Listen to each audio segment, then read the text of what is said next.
नमस्कार, मी संजय भोकरे. आपण पाहताय जनप्रवास लाईव्ह. मी आज विषय घेऊन आलोय आणि खऱ्या अर्थाने विश्लेषण करतोय ते देवाभाऊ मुख्यमंत्री झाल्यानंतरची आव्हानं आणि त्यातलं प्रमुख आव्हान कुठलं आहे. तर मुख्य आव्हान आहे ते जरांगे पाटील. हे सोपं नाही आहे. त्यांनी जी धोरणं राबवली, पहिला निवडणुकीत उतरणार, नंतर त्यांनी जी माघार घेतली, त्यामुळे आज जरांगे तसे बॅकफुटवर गेलेत वगैरे वगैरे म्हणतायत, पण तू नाही आहे तसं. बऱ्यापैकी ते बॅकफुटवर गेले सुद्धा असतील, पण तू एवढं अगदी त्याच्यातनं आता ते संपले, सगळे मराठा त्यांचे दुश्मन झाले असं कोण म्हणत असेल तर ते चुकीचं आहे. कारण त्यांनी उमेदवार कुठंच दिलेले नाहीये आणि सांगून जे काही सीटा पाडणार म्हणते तिथं थोडं ते फेल गेले. म्हणजे छगन भुजबळांची सीट असेल आणि एक दोन ठिकाणी तसं झालंय. असो, आज विषय कुठला आहे, देवाभाऊ मुख्यमंत्री झाल्यानंतर परत जरांगेने आव्हान दिलेलं आहे, आझाद मैदानात जाणार, सगळे मराठा एकत्र येणार आणि आमच्या आरक्षणाचं काय. आता विषय असा आहे की देवाभाऊनीच म्हणजे भारतीय जनता पक्षानंच बऱ्यापैकी तिकीट वाटप हे मराठ्यांनाच जास्त केलेलं आहे. बऱ्यापैकी 100 आमदार आता जे काही निवडून आलेले आहेत, 100च्या जवळपास आहेत महायुतीमधले, मराठा कुणबी असेच आहेत ना. आणि आता 5 वर्ष कारभार करायचा आहे आणि मराठा आरक्षण द्यायचं नाही आहे, आम्हाला द्यायचंच नाही अशी काय भूमिका भारतीय जनता पक्षाची आहे का, तर अजिबात नाही आहे तसं.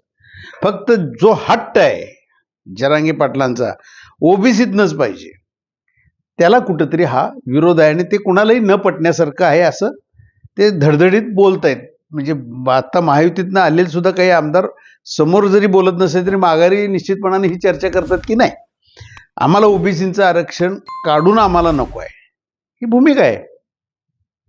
आता देवाभाऊंना, देवेंद्र फडणवीसांना हे नक्की आव्हान आहे की तुम्ही ह्याच्यावर तोडगा काय करणार. आणि जर का त्याच्यावर तोडगा व्यवस्थित निघाला आणि कोर्टात सुद्धा तो टिकला, कारण प्रचार सभेमध्ये आज ते विषय होतेच, महाविकास आघाडीवर महायुतीतल्या नेत्यांनी आरोप करायचे, विशेषतः भाजपनं आरोप करायचे, उद्धव ठाकरेंनी हे आरक्षण घालवलं, उद्धव ठाकरेंच्या सरकारनं 2.5 वर्षात त्याचा बट्ट्याबोळ केला असंही भारतीय जनता पक्षाचे आरोप झालेले आहेत.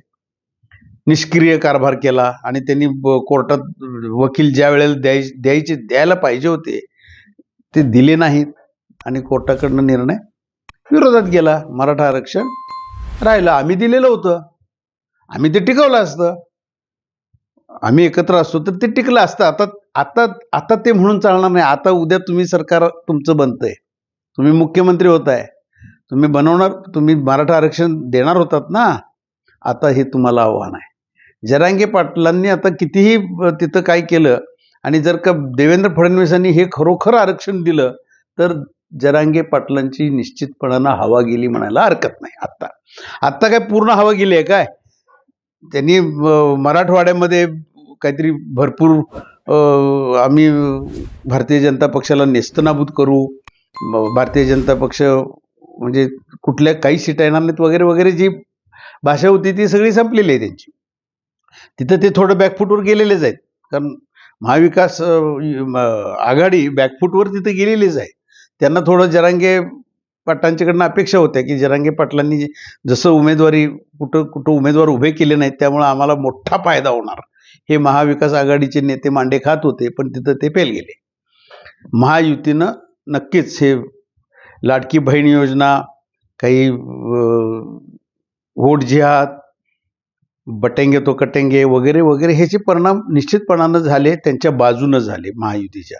आणि तिथं जरांगे फॉर्म्युला थोडा मागं पडला, हे मान्यच करावं लागेल. पण आता परत ते आक्रमक, म्हणजे आम्ही 2 पावलं मागं आलोय कशासाठी, मोठी जेव घेण्यासाठी असं ते बोलतायत. परंतु त्यातही देवाभाऊ ग बसणार का, नाही ग बसणार. ते परत कसं उलथवून लावायचं आणि ह्याच्यातनं मुख्य मराठा आरक्षण हा विषय निघायला पाहिजे. मराठ्यांना एकदा आरक्षण मिळाल्यानंतर कुणालाही हौस आलेली नाही आहे. परत सर्वसामान्य सगळा मराठा समाज तो येणार, आझाद मैदानात थांबणार, दयनीय अवस्था आपण सगळी बघतोय ना.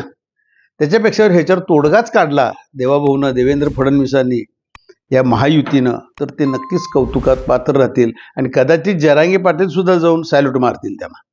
हा निकालात निघाला, पण त्यांनी थोडं ओबीसी हेही सांभाळले गेले पाहिजेत आणि मराठ्यांनाही आरक्षण दिलं गेलं पाहिजे. आता नक्की कळेल की जरांगेंची हवा पूर्ण काढणार का जरांगे सरेंडर होणार आरक्षण मिळाल्यानंतर, हे मात्र बघण्यासारखे विषय आता मंत्रिमंडळ स्थापन झाल्यानंतर हे आपणाला बघायला मिळेल. आज इथेच थांबतो.